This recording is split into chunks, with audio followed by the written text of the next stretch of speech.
Hello there, welcome to the Bob and Ramon show. And Bob is not here, but instead we have this great guy called David with us today. And David's going to talk about his two lovely guitars. And we have a very rare guitar here to start off with, David, don't we? Which is a 12-string Gibson ES-335. Yeah. So what can you tell me about this, David? Well, there was a big craze for 12-string guitars in the early to mid '60s with the Byrds and various bands like that. Rickenbacker got ahead of the market there, and lots of those players adopted Rickies, and Fender got in. Gibson was rather late to the party, and in a rather cheapskate move, they simply took the existing 335, on which they just narrowed the neck, and simply slapped 12 strings and a monster headstock on it. So what year is this? This is a 68. 68. And the problem with it is that the neck width is actually slightly under 1 9/16, which, unless you've got the fingers of a 5-year-old, makes it very difficult to cleanly fret complex chords. Or a lady in the Victorian times. Indeed. But I've got to say you did that extremely well. So. Oh, thank you very much. It speaks for itself. With my fat, chubby fingers. But it is a bit like a broom handle. It really is. Yeah. So were these, when did they first come about? In 1968?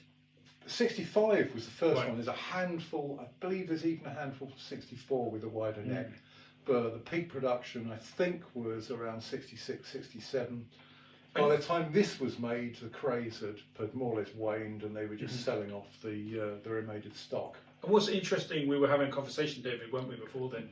This has got a really sort of obviously elongated headstock, but you were telling me that some folk bought these and actually chopped the headstock down and made it into a 6-string guitar. Is that correct? Quite a lot have done that because of the playability issue here.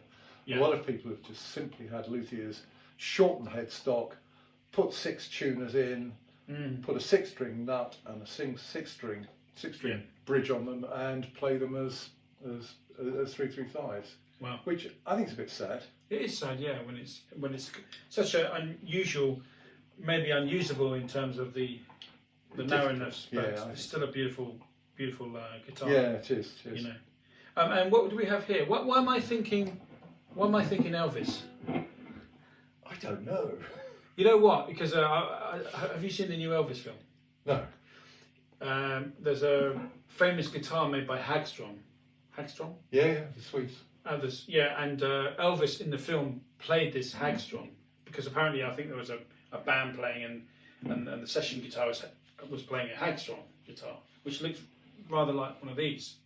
And so in the film he's playing, I think even on the cover you can see him with this guitar, which looks really like, maybe Hagstrom did a copy of this guitar. I don't know why. Could be the case. Yeah, but you know when Elvis was wearing the black leather. Yeah. No, I didn't know that. Yeah. So there you go. These are funny. Gibson didn't do much in the way of sort of celebrity named guitars in the 60s. Obviously there was Les Paul, but and the jazzers like Howard Roberts and Barney Castle and people. But their mainstream guitars, they didn't tend to brand them with celebs. For some reason, a guy called Trini Lopez.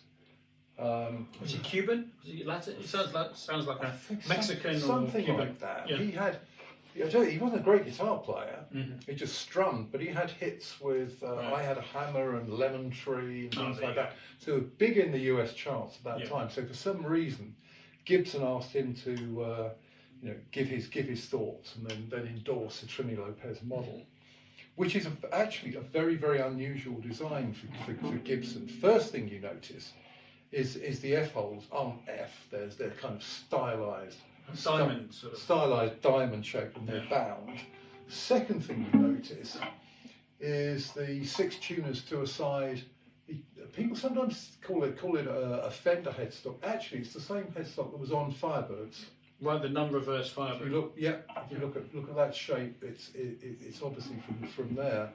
And also, I think these rather attractive double triangle inlays all the way up, which I think came from a jazz guitar somewhere. I couldn't pick the model.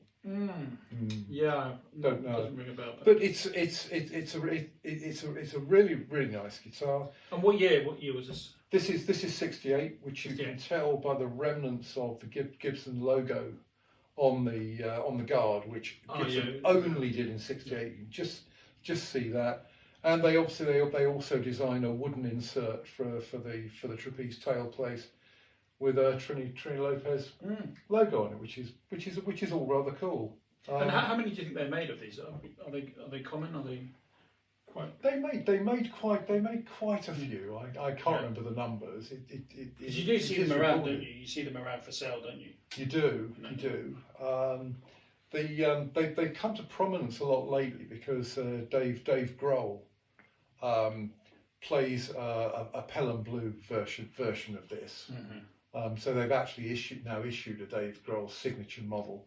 But that's also sort of spread down to the desirability of these other original red Trinis, which were very unpopular for quite a long period of time. Right, but the interesting thing is, essentially, it's made on the jigs of an ES-335 sort of.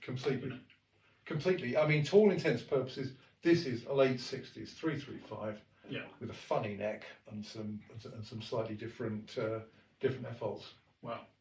And anybody of note play one of David? Anybody of note play these? Have you ever seen? Because I know that Warren Haynes from Governor Mule, a fantastic band, great player. He has a Les Paul version. He has a 12-string Les Paul, which has got a crazy. I think it's even a longer neck than this, headstock than this. But did anyone play? Did the Beach Boys play these, or any other? I'm racking my brains. I've seen some film from Woodstock, where somebody, I can't remember. Country Joe and the Fish. Could be Country Joe. Although he played an SG. The guy played an SG in that band. It could be Big Brother and the Holding Company. Yeah. One of those kind of late 60s US bands. I have seen them, but to be honest, they weren't popular because the playability issue is a real problem. Wow. So guys, if you know of anyone that has played either of these guitars, let us know in the comments. But that about set up for these rather idiosyncratic, sort of unique guitars, but equally really interesting. Oddballs. Yeah. Thanks, David. Pleasure. See you in the next video, guys. Take care. The answer to that question was David Crosby. Oh no! Oh no! Right. Okay, no, let's cut it. No, I know, and then I only thought about it at the time. And okay, we'll cut it. And the other thing is, those things also came in two other colours. They came in Pelham Blue. This one. That one. That one. Pelham Blue, originals, and black. That would figure because. So let's cut in there. So David, what colours did this guitar come in?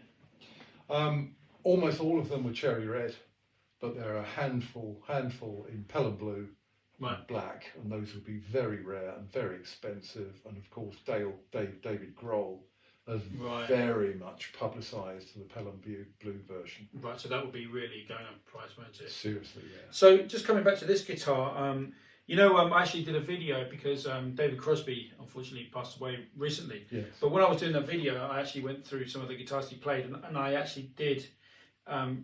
There was a photo I think I put in that video. I have to double check this, but I think I put a video of him playing one of these 12-string guitars. He actually had a 12-string Gibson guitar, believe it or not. You must have had very slender fingers, Ramon. Well, he was a very, learned man. He was a great harmony singer, and he was brilliant. Yeah, he was fantastic. So there you go. David Crosby, played one of these guitars. So there we go. Thank you very much, David, for showing these beautiful guitars. Pleasure, Ramon. See you soon. Take care. Thank you.